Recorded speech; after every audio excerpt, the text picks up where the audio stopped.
Hey guys, ಎಲ್ರಿಗೂ ನಮಸ್ಕಾರ. ಸ್ನೇಹಿತರೆ, ಇವತ್ತಿನ ಒಂದು ವಿಡಿಯೋದಲ್ಲಿ ಒಂದು ಇಂಪಾರ್ಟೆಂಟ್ ಟಾಪಿಕ್ನ ನಾನು ನಿಮಗೆ ಹೇಳ್ಕೊಡ್ತಾ ಇದ್ದೀನಿ.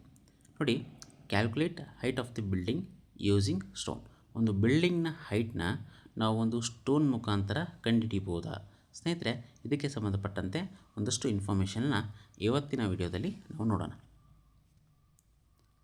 ಸ್ನೇಹಿತರೆ, ಫಸ್ಟು ನೀವು ಇಲ್ಲಿ ಚಿತ್ರದಲ್ಲಿ ನೋಡ್ಬೋದು, ಒಂದು ಇಮೇಜನ್ನು ನಾನು ಪ್ರೊವೈಡ್ ಮಾಡಿದ್ದೀನಿ.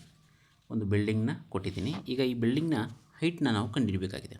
ಯೂಶ್ವಲಿ ಈ ಥರದ ಬಿಲ್ಡಿಂಗ್ನ ಹೈಟ್ಗಳನ್ನ ಕಂಡುಹಿಡಬೇಕಾದ್ರೆ ನಾವು ಥಿಯೋಡೊಲೈಟ್ನ ಬಳಕೆಯನ್ನು ಮಾಡೋದ್ರ ಮುಖಾಂತರ ಅದರ ವರ್ಟಿಕಲ್ ಹೈಟ್ನ ನಾವು ಕಂಡುಹಿಡಿಯಬಹುದು. ಆದರೆ ಒಂದು ಅಪ್ರಾಕ್ಸಿಮೇಟ್ಲಿ ಒಂದು ಬಿಲ್ಡಿಂಗ್ ಹೈಟ್ ಎಷ್ಟು ಬರ್ಬೋದು ಅನ್ನೋದಕ್ಕೆ ಸಂಬಂಧಪಟ್ಟಂತೆ ಒಂದು ಹೈಟ್ನ ಕಂಡುಹಿಡಿಯಬೇಕಾದ್ರೆ ಯಾವ ರೀತಿಯಾಗಿ ಹೈಟ್ನ ನೀವು ಸೈಟ್ನಲ್ಲಿ ಕಂಡುಹಿಡಿಯಬಹುದು ಅನ್ನೋದಕ್ಕೆ ಸಂಬಂಧಪಟ್ಟಂತೆ ಒಂದಿಷ್ಟು ಮಾಹಿತಿ ನೋಡೋಣ. ನೋಡಿ, ಫಸ್ಟ್ ಒನ್ನು ನೀವೇನು ಮಾಡಬೇಕು ಅನ್ನೋದಕ್ಕೆ ಹೇಳ್ತೀನಿ. ಈ ಬಿಲ್ಡಿಂಗ್ನ ಹೈಟ್ನ ಕಂಡುಹಿಡಿಯಬೇಕಾದ್ರೆ ಅದರ ಟಾಪ್ ಪೋರ್ಷನ್ ಏನು, ಈ ಒಂದು ಟೆರೆಸ್ ಏನಿದೆ, ಈ ಟೆರೆಸ್ ಮೇಲಿಂದ ನೀವು ಒಂದು ಸ್ಟೋನನ್ನು ಅಥವಾ ಯಾವುದಾದ್ರೂ ಒಂದು ಕಲ್ಲನ್ನು ನೀವು ಕೆಳಗೆ ಬಿಡಬೇಕು. ನೆನಪಿಟ್ಕೊಳ್ಳಿ, ಬಿಡುವಂಥ ಸಂದರ್ಭದಲ್ಲಿ ನಿಮ್ಮ ಹತ್ತಿರ ಒಂದು ಸ್ಟಾಪ್ ವಾಚ್ನ ಆನ್ ಮಾಡಿಟ್ಕೊಳ್ಳಿ. ಸ್ಟಾಪ್ ವಾಚ್ನ ತಕ್ಷಣ ನೀವು ಆನ್ ಮಾಡಬೇಕು ಯಾವಾಗ ನೀವು ಕಲ್ಲನ್ನು ಮೇಲೆಯಿಂದ ಬಿಡ್ತೀರ. ಯಾವಾಗ ಅದು ಗ್ರೌಂಡ್ ಕಡೆಗೆ ಬರುತ್ತೋ, ಯಾವಾಗ ನೆಲವನ್ನು ಟಚ್ ಮಾಡುತ್ತೋ, ಆಗ ಸ್ಟಾಪ್ ವಾಚ್ನ ಆಫ್ ಮಾಡಿ.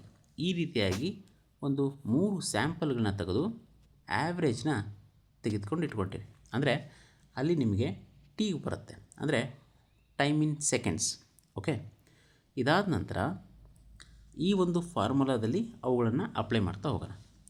ಫಸ್ಟ್ ಒನ್ನು ಎಚ್ ಅಂತಂದರೆ ಹೈಟ್ ಆಫ್ ದ ಬಿಲ್ಡಿಂಗ್. ಇದನ್ನು ನಾವು ಇವಾಗ ಕಂಡುಹಿಡಿಬೇಕು ಅಲ್ವಾ. ಎರಡನೇದು H is equal to half into G T square. So ಇಲ್ಲಿ ಜಿ ಬಂದು ನಮಗೆ 9.81 ಮೀಟರ್ ಪರ್ ಸೆಕೆಂಡ್ ಸ್ಕ್ವೇರ್ ಇರುತ್ತೆ. ಟಿ ಅಂದರೆ ನಾವು ಆಲ್ರೆಡಿ ಕಂಡುಹಿಡಿರ್ತೀವಿ, 3 ಸೆಕೆಂಡ್ ಬಂದಿದೆ. ಇದನ್ನೆಲ್ಲ ಈ ಫಾರ್ಮುಲಾದಲ್ಲಿ ಅಪ್ಲೈ ಮಾಡೋಣ. ನೀವು ನೋಡಿ, ಈಗ ನೋಡಿ, ಒಂದು ಕಲ್ಲನ್ನು ನಾವು ಎಸೆದಾಗ ನಾವು ಆ್ಯಾವ್ರೇಜ್ ಆಗಿ ತೊಗೊಂಡಿರೋದು, ಅಂದರೆ ಒಂದು ಕಲ್ಲನ್ನು ಎಸೆದಾಗ ಆ ಕಲ್ಲು ಬಂದು ನೆಲವನ್ನು ಟಚ್ ಮಾಡೋಕ್ಕೆ ಒಂದು 3 ಸೆಕೆಂಡ್ ತೊಗೊಂಡಿದೆ ಅಂತ ಅಂದ್ಕೊಳ್ಳೋಣ. ಸೊ ಅದೇ ಟಿ ಇನ್ 3 ಸೆಕೆಂಡ್ಸ್. ನಂತರ ಅದನ್ನು ನಾವು ಫಾರ್ಮುಲಾದಲ್ಲಿ ಅಪ್ಲೈ ಮಾಡ್ತಾಯಿದ್ವಿ. Half into 9.81 into 3 square. So total ಎಷ್ಟು ಬಂತು? 44.1 ಬಂತು. ಸೊ 44.1 ಅಂತಂದರೆ ಅದು ಆ ಬಿಲ್ಡಿಂಗ್ನ ಹೈಟನ್ನು ಇಂಡಿಕೇಟ್ ಮಾಡುತ್ತೆ. So height of the building is 44 metre. So ಇದು ಅಪ್ರಾಕ್ಸಿಮೇಟ್ಲಿ ಆಗಿರುತ್ತೆ ಒಂದು. ಯಾಕೆಂದರೆ ಇಲ್ಲಿ ತುಂಬ ಇಂಪಾರ್ಟೆಂಟ್ ಫ್ಯಾಕ್ಟರ್ ಏನಂದರೆ, ಸ್ಟೋನನ್ನು ನೀವು ಬಿಟ್ಟ ತಕ್ಷಣ ಸ್ಟಾಪ್ ವಾಚ್ನ ಆನ್ ಮಾಡೋದು, ಸ್ಟೋನು ನೆಲವನ್ನು ಟಚ್ ಮಾಡಿದ ತಕ್ಷಣ ಸ್ಟಾಪ್ ವಾಚ್ನ ಆಫ್ ಮಾಡ್ಕೊಳ್ಳೋದು. ಸೊ ಇದು ಬಹಳ ಇಂಪಾರ್ಟೆಂಟ್ ಆಗುತ್ತೆ. ಅದು ಎಷ್ಟು ಅಕ್ಯುರೇಟಾಗಿ ಮಾಡ್ತೀರೋ ಅಷ್ಟು ನಿಮಗೆ ಅಕ್ಯುರೇಟ್ ರಿಸಲ್ಟ್ ಸಿಗುತ್ತೆ.